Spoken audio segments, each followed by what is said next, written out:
এই তো আপনি এই স্বামী ছাড়া থাকতে পারবেন না, আপনার একটা বাচ্চা আছে, কেন আপনি স্বামীর সাথে এমন ব্যবহার করলেন যে ও তালাক পর্যন্ত গিয়ে পৌঁছালো?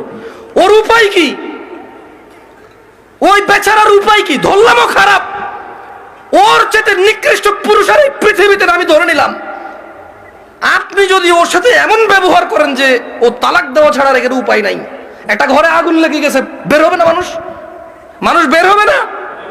এই দরজা বন্ধ, সেই দরজা বন্ধ, সেই দরজা বন্ধ, জানালা দিয়ে হলো তো মানুষ বের হবে, বের হবে না? তা আপনি এমন এক সংসারের মধ্যে কেরেঙ্গাল লাগাই দিয়েছেন, কিচ্ছা কাহিনী লাগাই দিয়েছেন, এমন এক অশান্তি লাগাই দিয়েছেন, ও আর তালাক ছাড়া বেরোতে পারছে না এখান থেকে। এমন করলেন কেন? এই যে এখন কান্নাকাটি করতেছেন, এমন করলেন কেন? এই যে বলতেছেন আমি এখন ধৈর্য ধরবো, আমি আর মুখে মুখে বলবো না, আমি আর ওর অপছন্দ হয় ওর বাবা মায়ের সাথে খোটাখুটি করলে এখন আর করবো না, আমি আগে কেন ভাবেন নাই? আমি আমার বোনদেরকে বলবো, তোমার স্বামী আছে, ওকে গুরুত্ব দাও।